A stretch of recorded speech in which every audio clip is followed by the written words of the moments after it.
Matthew Perry did something radical throughout his long battle with drugs and alcohol. He talked about it. Here's how the actor's brutal honesty made so many feel less alone. Matthew Perry was just 14 when he first tried alcohol. To say it was a game changer is putting it mildly. In fact, as he noted in a 2022 interview with ABC News, he realized that booze made him feel like he was in heaven. He told Diane Sawyer in the interview, "And I thought to myself, this must be the way that normal people feel all the time." Many years later, Perry tried opiates for the first time after he was injured in a 1997 jet ski accident. To cope with the pain, a doctor gave him Vicodin. In a 2013 interview with People, Perry recalled what it was like after he initially took the pills, saying, "I felt better than I ever felt in my entire life." Adding prescription painkillers to Perry's already excessive consumption of booze escalated his descent into what became a crippling addiction, ultimately sending him to rehab more than a dozen times. He confessed to People, "I had a big problem with pills and alcohol, and I couldn't stop." As the actor explained, he hadn't really thought through the consequences of taking those pills. That said, becoming addicted was simply an unintended consequence of his continual quest to feel good. In a different interview with People from 2002, Perry admitted, "It wasn't my intention to have a problem with it, but from the start I liked how it made me feel, and I wanted to get more."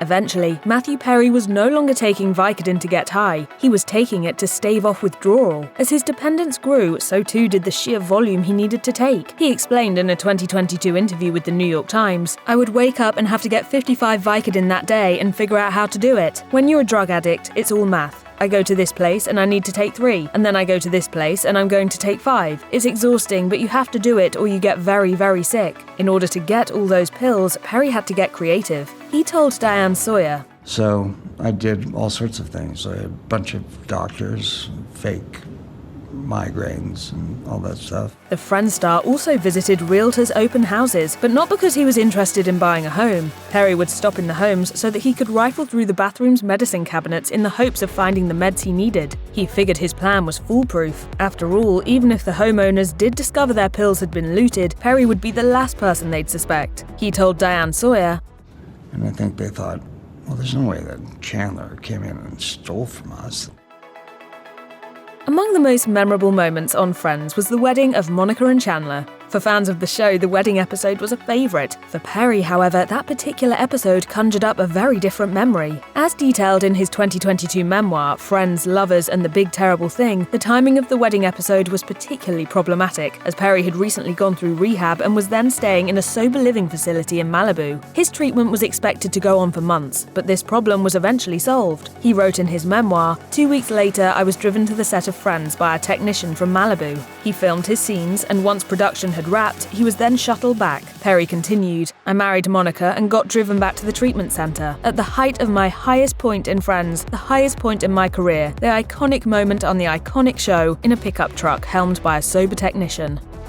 In 2000, Matthew Perry was hospitalized, spending 2 weeks in Los Angeles' Cedars-Sinai Medical Center to undergo treatment for pancreatitis. The disease can be fatal and is often caused by excessive alcohol consumption that creates inflammation of the pancreas. Doctors determined that was the underlying reason for Perry's illness. Suffering a serious ailment at just 30 years old would serve as a wake-up call for most people. However, that didn't prove to be the case with Perry, who ignored his doctor's warning. He told People in 2002, unfortunately, that still wasn't enough to get me to quit drinking. Things then went from bad to worse when, on the same day he was released from Cedars-Sinai, Perry crashed his Porsche into a vacant house. Perry luckily wasn't injured in the accident, and a blood test indicated there were no drugs or alcohol in his bloodstream at the time. However, his Friends co-star Matt LeBlanc felt the need to intervene. LeBlanc told People, I tried to talk to him. There wasn't a response. It's such a personal struggle. They need to bottom out on their own.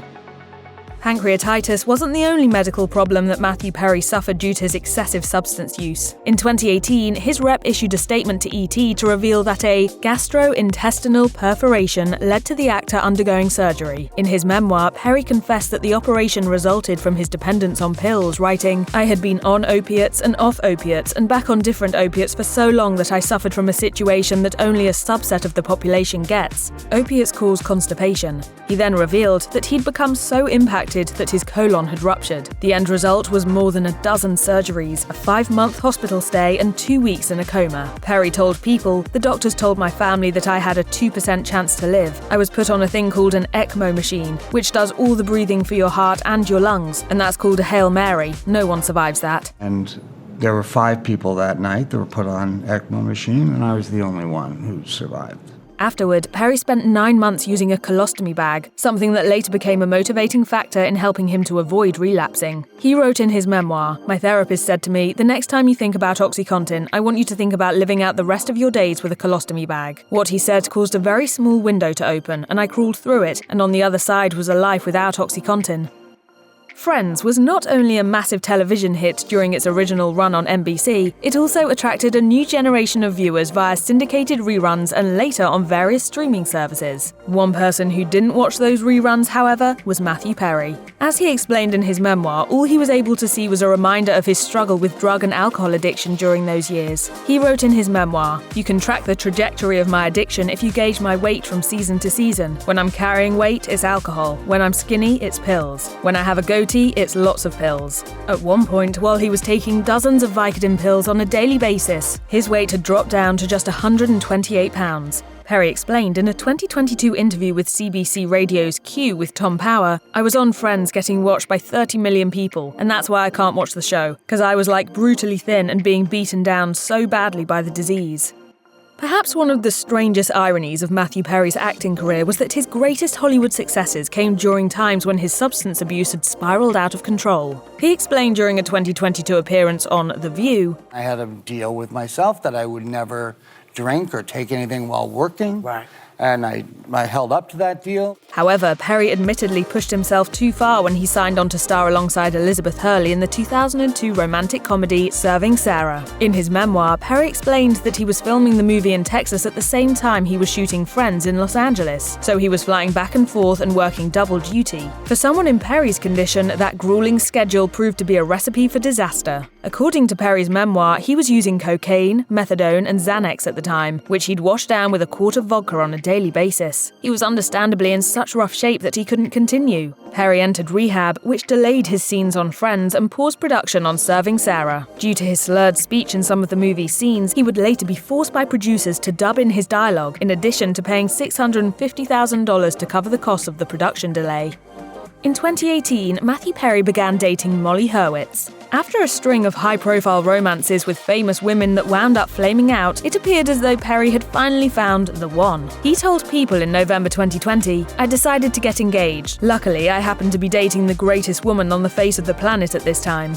Just 6 months later, however, the engagement was off. Perry told People in June of 2021, "Sometimes things just don't work out, and this is one of them. I wish Molly the best." While Perry didn't mention Hurwitz by name, his memoir described how he'd popped the question during a 2020 rehab stint in Switzerland. While admitting that he had been on a massive dose of hydrocodone at the time, Perry wrote in his memoir, "I had even asked for her family's blessing. Then I'd proposed, high as a kite, and on one knee, and she knew it too, and she said yes." When he confessed that he couldn't remember proposing, she tried to jog his memory by recalling specific details. Perry added, "I didn't remember. Needless to say, we broke up." I could not be more single.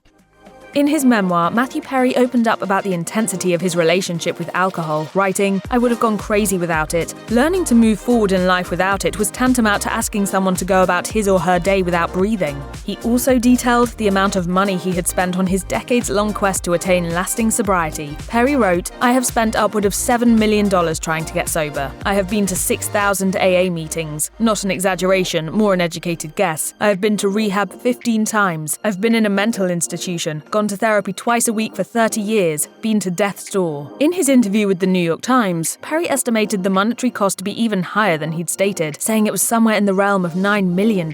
He also revealed that he'd spent the majority of his adult life either residing in sober living facilities or getting treatment in rehab. Perry's legacy, perhaps even more so than his beloved portrayal of Chandler on Friends, arguably remains his goal to help others facing similar struggles with addiction.